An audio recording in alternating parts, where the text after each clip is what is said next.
राजनीतिक ईमानदारी जो है इस देश में हमेशा अपेक्षित रहती है। जो भी देश का प्रधानमंत्री या बड़ा नेता होता है जो शीर्ष पर होता है, तो वो राजनीतिक ईमानदारी ही विश्वनाथ प्रताप सिंह की पूंजी थी कि उसने उनको सबका नेता बना दिया था।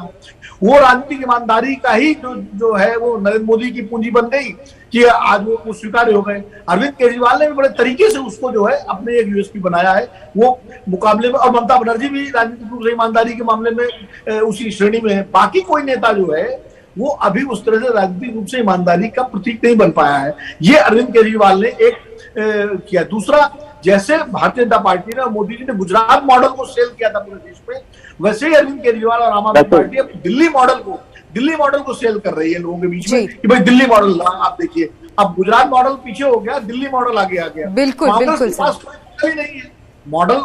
देश बनाने में कांग्रेस की बड़ी भूमिका रही है, इसमें कोई दो राय नहीं है, लेकिन कांग्रेस अपने किसी राज्य का कोई ऐसा मॉडल लोगों के सामने नहीं ला पाई कि जो कहे कि हाँ भाई ये एक मॉडल है। तो ये सब चीजें जो है, जो कमजोरियां हैं, जो कांग्रेस जिस वजह से पिछड़ रही है।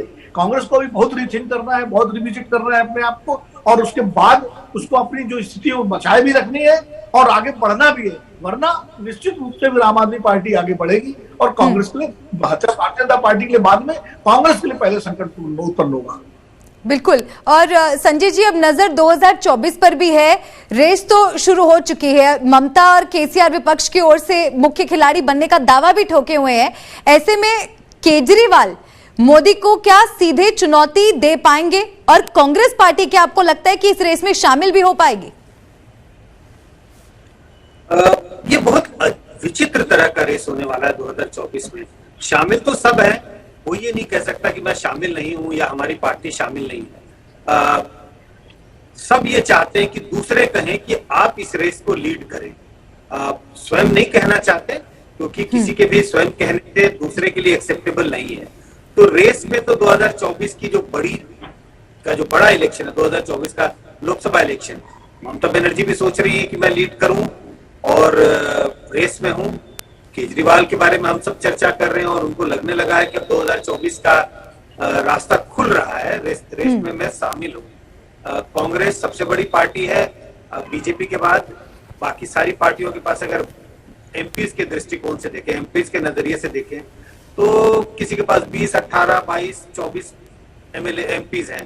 कांग्रेस ही एक ऐसी मात्र पार्टी है बीजेपी के बाद जिसके पास 55 एमपीज हैं। तो कांग्रेस अभी भी बड़ी पार्टी है। कई राज्यों में सरकारें तो नहीं है उनकी, लेकिन अगर आप एमपी के नंबर्स के हिसाब से देखें तो सबसे बड़ी पार्टी है बीजेपी को राष्ट्रीय स्तर पर चुनौती देने के लिए। तो ये कहना कि कांग्रेस रेस में नहीं है, मैं तो मानता हूं ये जो भी कह रहे हैं वो गलती होगी, जल्दबाजी है। कांग्रेस भी रेस में है। यही दिक्कत यही है कि इस रेस में, लेकिन सर चेहरा किसका होगा? कांग्रेस से चेहरा किसका होगा, वो बड़ा सवाल है सर। मैं नहीं कह पाऊंगा कि चेहरा किसका है।